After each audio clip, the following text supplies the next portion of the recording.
Assalamualaikum warahmatullahi wabarakatuh. Alhamdulillahi wa kafa wassalatu wassalamu ala rasulil mujtaba Sayyidina Muhammadinil Mustafa wa ala alihi wa ashabihi ahli tuqa wal wafa. Subhanaka la ilma lana illa ma 'allamtana innaka antal alimul hakim. Rabbi shrah li sadri wa yassir li amri wa hlul 'uqdatam min lisani yafqahu qawli. Kaum muslimin yang dirahmati Allah, siang ini kita akan mencoba berkenalan dengan salah seorang ulama besar, salah seorang fuqaha, pendiri mazhab pertama dalam akidah Ahlus Sunnah wal Jamaah, yaitunya Imam Abu Hanifah. Nama kecil beliau adalah Nu'man bin Sabit bin Marzuban Al-Kufi At-Taimi. Beliau di dalam buku sejarah dilukiskan sebagai orang yang berpenampilan dengan wajah yang tampan. Ayahnya adalah saudagar kaya, maka dia termasuk orang yang kaya, orang yang berada. Jadi di antara empat imam mazhab, kalau ditanya siapa yang paling tampan, Abu Hanifah. Siapa yang paling kaya, Abu Hanifah. Kemudian beliau ini orangnya rapi. Paling tidak suka kalau di majlis dia itu hadir mendengarkan orang-orang dengan penampilan yang kurang rapi. Pernah diceritakan dalam suatu riwayat ketika beliau menyampaikan kajian di Masjid Kufah, di antara jamaah ternyata ada yang penampilannya kurang rapi. Apa kata Imam Abu Hanifah?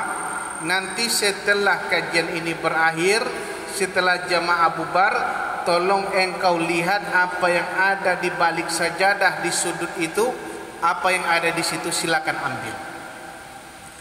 Ternyata ketika dilihat itu adalah uang yang diberikan oleh Abu Hanifah agar nanti jamaahnya ini hadir dengan penampilan yang rapi. Dan beliau ini dilukiskan ta'atur, orang yang suka memakai minyak wangi.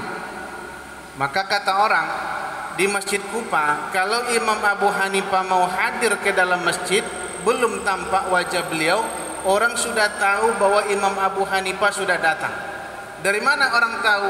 Dari aroma wangi yang tercium oleh jemaah. Jadi alun masuk pintu Imam Abu Hanifah, parfumnya lah tercium sampai ke dalam. Maka ini merupakan salah satu sunnah yang mesti kita kerjakan kalau mau datang ke masjid. Khuzu zinatakum inda kulli masjid. Kalau mau datang ke masjid, carilah pakaian yang bagus, pakaian yang rapi. Kalau bisa, pakailah wangi-wangian. Kaum muslimin yang dirahmati Allah Subhanahu wa taala, ada beberapa hal yang bisa kita contoh dari Imam Abu Hanifah. Yang pertama, ibadah beliau. Diriwayatkan bahwa selama 40 tahun Imam Abu Hanifah salat subuh dengan wudu yang sama yang ia pakai untuk salat isya.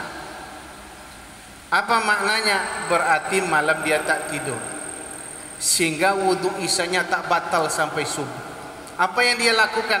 Tentu menyibukkan diri untuk beribadah kepada Allah Subhanahu wa taala, menyibukkan diri untuk menggali ilmu agama yang akan bermanfaat bagi orang banyak. Kemudian kaum muslimin yang dirahmati Allah Subhanahu wa taala, Imam Abu Hanifah merupakan orang yang sangat santun, sangat sayang kepada orang tuanya. Pernah diriwayatkan pada suatu hari ibunya ini bersumpah dan melanggar sumpahnya. Ketika disampaikan oleh Imam Abu Hanifah apa yang mesti dilakukan oleh ibunya, apa kata ibunya ketika itu? La arda illa bi jawabi sur'ah. Saya tak bisa menerima, tak redha apapun itu fatwanya kalau yang menyampaikan bukanlah zur'ah. Jadi di kota Kufah ada seorang penceramah, bukan ulama besar, penceramah biasa, namanya Zur'ah Al-Khas. Cuma ibunya Imam Abu Hanifah ini sudah terlanjur sayang, sudah terlanjur simpati dengan beliau. Padahal anaknya adalah imam besar. Ketika anaknya menyampaikan pendapat, dia tak terima. Saya hanya bisa menerima pendapatnya Zur'ah Al-Qas. Tapi dia punya anak Abu Hanifah yang begitu santun, yang begitu berbakti kepada ibunya. Dia antar ibunya untuk bertanya kepada Zur'ah Al-Qas. Ketika Zur'ah Al-Qas melihat yang datang itu adalah imam besar, ulama besar Abu Hanifah, dia gemetar. Masa ayah ada seorang ulama besar minta fatwa, minta pendapat kepada ustaz biasa seperti dia. Tapi itu dilakukan oleh Imam Abu Hanifah. Maka Imam Abu Hanifah membisikkan apa semestinya yang menjadi jawaban, itu disampaikan oleh Zur'ah kepada ibunya.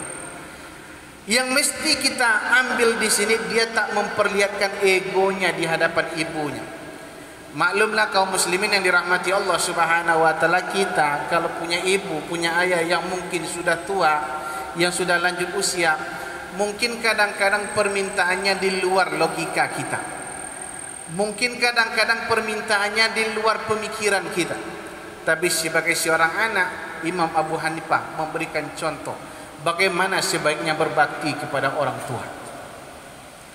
Pernah Imam Abu Hanifah dihukum, dimasukkan ke dalam penjara, bahkan dicambuk di dalam penjara. Kita tahu penyebab Imam Abu Hanifah dihukum oleh pemerintah, oleh sultan, karena dia menolak untuk diangkat menjadi qadil qudat. Dia diangkat menjadi ketuanya Mahkamah Agung, tapi dia menolak. Gara-gara itu khalifah marah. Dia masukkan ke dalam penjara. Dalam penjara dia diazab, dizolimi, dicambuk, berbekaslah bekas cambukan itu di punggung beliau. Ketika keluar dari penjara, Imam Abu Hanifah meneteskan air mata. Apa yang dia tangisi? Apa katanya? Saya tak ingin ibu saya bersedih kalau dia melihat bekas penyiksaan ini. Jadi bagi Imam Abu Hanifah, menahan rasa sakit itu ternyata lebih ringan daripada melihat wajah ibunya bersedih gara-gara kondisi dia.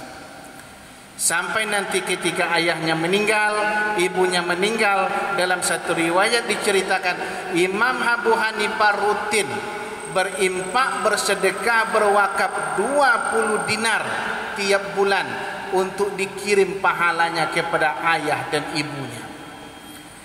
20 dinar itu berapa Ustaz? Satu dinar menurut hitung-hitung sekarang lebih kurang 2,2 juta rupiah. Jadi 20 dinar dia keluarkan uang tiap bulan 44 juta lebih kurang untuk berbakti kepada ayah dan ibunya yang sudah meninggal dunia.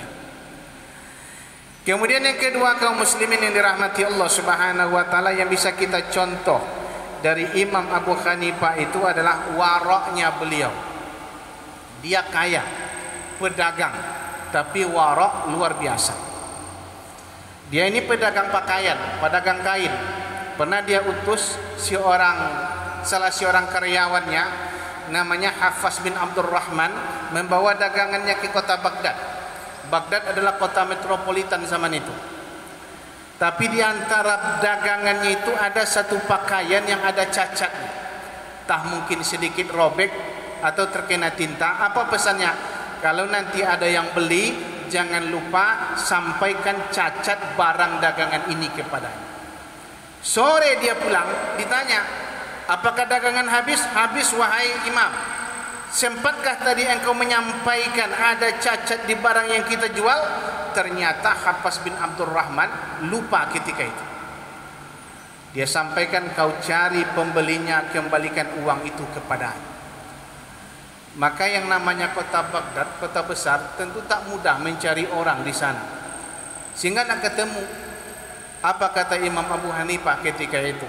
Seluruh hasil perdagangan kita hari ini, impakkan semua di jalan Allah.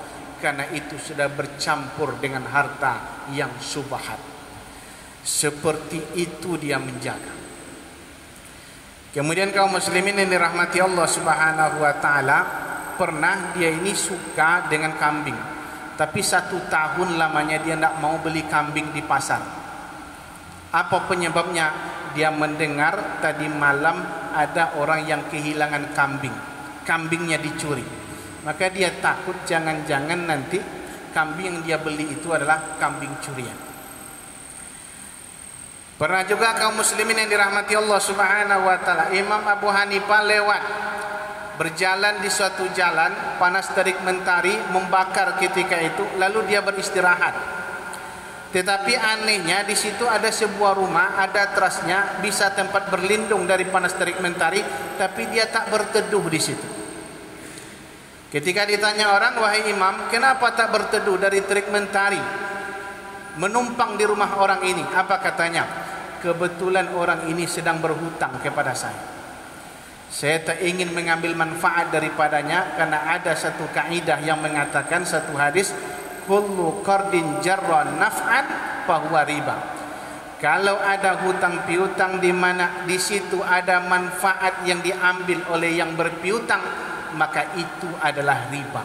Takut Imam Abu Hanifah kalau dia berteduh itu dipandang riba oleh Allah Subhanahu wa taala.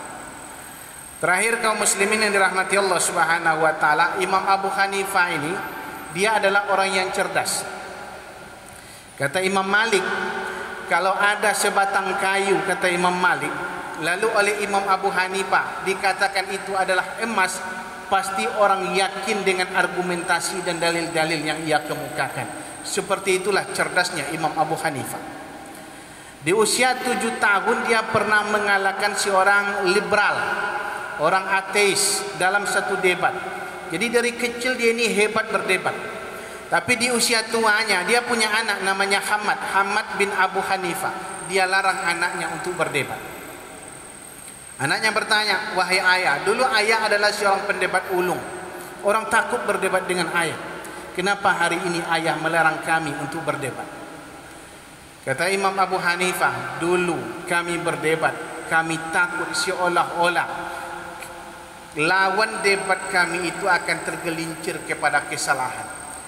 Jadi semangat kami berdebat itu dulu adalah untuk membuktikan kebenaran, menyampaikan hidayah kepada lawan debat kami. Tapi hari ini kalian berdebat, kalian berdiskusi, yang ada dalam pikiran kalian adalah untuk menyudutkan, merendahkan lawan debat kalian. Ketika kalian sudah berniat merendahkan lawan debat kalian, apalagi sudah berniat mengkafirkan lawan debat kalian, sesungguhnya kalian sudah kafir duluan sebelum mereka dikafirkan, sebelum mereka masuk ke dalam kekafiran itu sendiri. Maka kaum muslimin yang dirahmati Allah Subhanahu wa taala, ini hendaknya menjadi pelajaran bagi kita. Banyak diskusi umpamanya di media sosial, banyak diskusi-diskusi, dialog-dialog yang kita lihat pada hari ini. Kalau kita terlibat dalam dialog tersebut, luruskan niat. Kita berdialog bukan untuk menyudutkan orang lain, bukan untuk merendahkan orang lain. Kalau memberi nasihat, sampaikan itu dengan santun. Kata Imam Syafi'i, memberi nasihat kalau kita hanya berdua memberi nasihat itu adalah nasihat. Tapi memberikan nasihat di hadapan orang banyak, sesungguhnya kita sedang mempermalukan saudara kita. Kaum muslimin yang dirahmati Allah Subhanahu wa taala, mudah-mudahan ada manfaatnya. Berbeda kita bisa berbeda, berdiskusi kita bisa berdiskusi, tapi jangan sampai kita saling menyesatkan, merendahkan saudara seakidah dan seiman dengan kita. Demikian kaum muslimin yang dirahmati Allah Subhanahu wa taala. Mohon maaf kalau ada kekurangan. Billahi taufiq wal hidayah. Wassalamualaikum warahmatullahi wabarakatuh.